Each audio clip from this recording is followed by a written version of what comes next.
So I'm just recovering. I've been doing a lot of hiking. My legs are sore. I'm not complaining. I'm just saying that this is a recovery phase. I wake up at night. Here's a painting that I'm doing. I'm working on the sky because it's the background, and I can paint a few trees over it. Not that many in that location, but that's a real life place. I actually go out to the location. So there's going to be a tree here, and then there's a tree here and a tree here. You might see like I did the outline of the tree trunk. So I was involved with my kids with my arts, and they all get artistically creative, not autistic, artistic.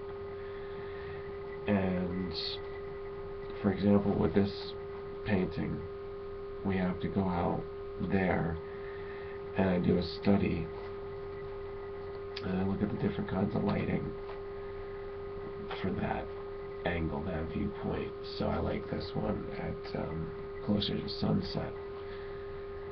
And then it teaches a lot of different things, but it's within the context.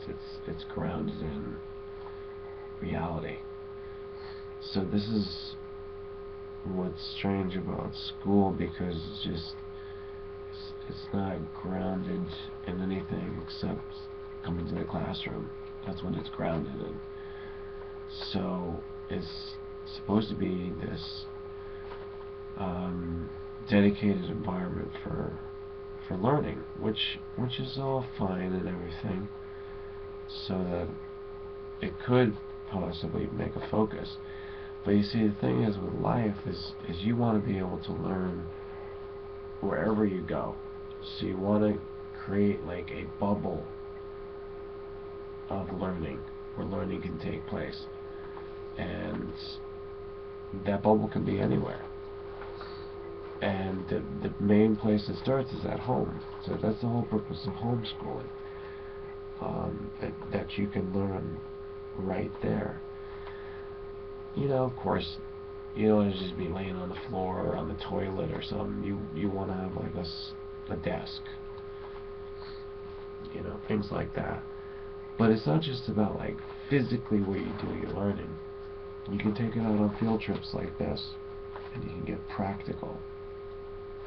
Practical, artistic don't exactly go together, but it's the whole process of studying what you're looking at and creating it like an illustration. It's going to tell you something. And why do people do homeschooling? That's the thing. Well, the number one reason is because they don't trust the school that's in their area, or they don't just trust the public school, you know, the general public school of their state or whatever it might be. And it's not just if you're in the United States of America. If you're anywhere in the world, this could apply. Is that whatever the main school is that's provided by the state, you don't have to, you know, give into that. That's not the only thing. So you really take a lot on yourself.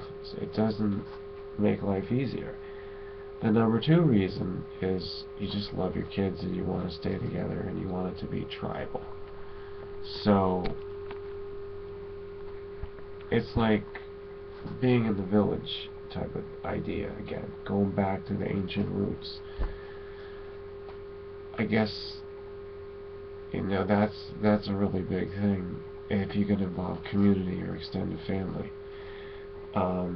If you're just like the parents and you're doing it, it's not so much about that. And it comes down to the reason that you just want to rely on yourself, self-reliance. You want to do it because it's do-it-yourself attitude. Just like people that, instead of going to buy a table from Walmart, they just gather up the materials and they put it together in the little workshop that they have. It just feels like hands-on, like it has a personal touch. So that's like a really huge reason about homeschooling. And you love your kids, so it's like you want to put your influence on them. You want to put everything you know into them. Public school can't do that. So whether it's harder or not, I mean, you're going to do it because like you really believe in something and are aware of it. It's not like believing in the flying spaghetti monster. It's like you believe that life transfers from generation to generation to generation, and hopefully you have something good to teach. So you're going to do that. It's a way of life. It's culture. So the other reasons for doing it is because you don't trust the other kids, where they come from. It's not the school itself.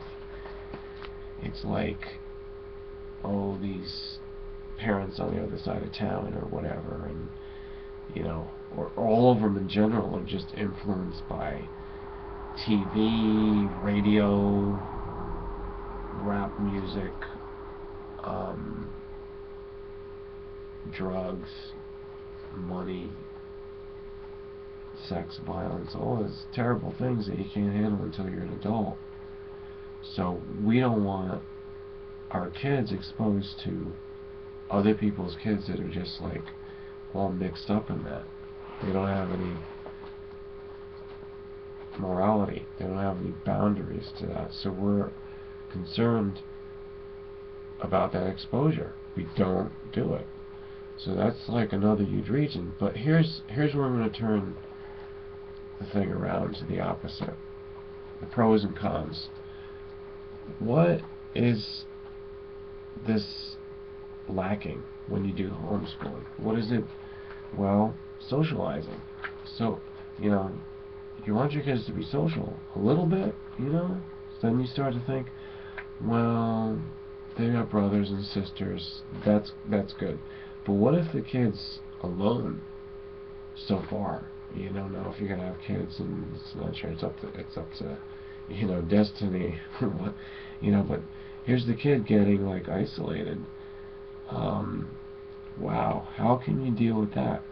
So on one hand, it's like you could make friends in the neighborhood with the kids that are going to public school, but do it more on a basis of like, it's outside of the school environment, so you can go to each other's homes. Now that requires that the parents of the other kids are into the other parents' homeschooling, you know, activity, or you know, their commitment. And they say, oh, that's okay, you know, and the kid's just whatever, and the kid can hang out with our kid because we're public school kid, but we accept the homeschool kid. It's not like too strange for us. See, you have this kind of open-mindedness to where the parents have to communicate and have an agreement a little bit there.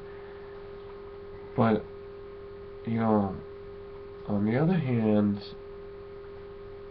it's good to communicate in a network. If you can find other homeschooling people in your region, or just your locality, just to make it like not too long distance, you know, you can get together sometimes. That would be good.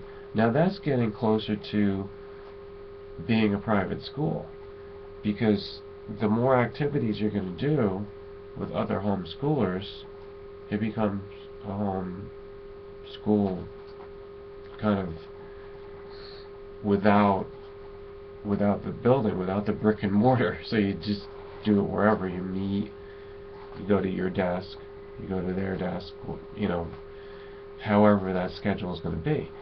So that's really great if you can come up with that. But if you can't, then I know these are the issues that homeschoolers face.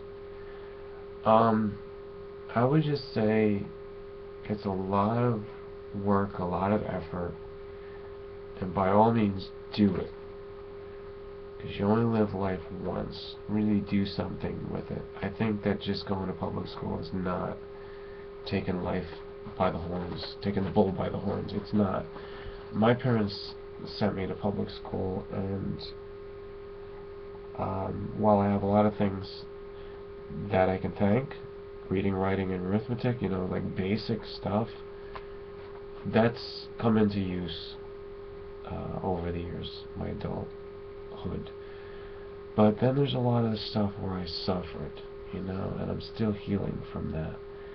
The brainwashing and the, you know, the wasted time, and I just realized, like, yeah, you know, I would have rather been hiking. I would have rather been probably with my parents if they had the time. Just a lot of things, but it is sadness, although it's there's no use dwelling on it. What I like to do now is just use the most valuable time, precious time with the kids. Is that in public school? Not really. To be honest with you, it's not going on there. I didn't find that. It's too, like, institutionalized or whatever. It's too convenience oriented. It's too sterile. It's too, like, everybody grouped together. You know, you're missing a lot there. Although it seems like better. Here's one teacher for 30 kids or more, and you're getting more done, more efficient, supposedly. I don't know.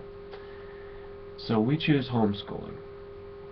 We doubt in that other system. We choose homeschooling. And I think I've addressed a lot of the major problems. I haven't really talked about curriculum except the general idea that you take projects and the projects are grounded in reality. Something that you create from organic, you know, building blocks. Well, that's enough. And if you have any comments, views, and suggestions, please share, and see you later.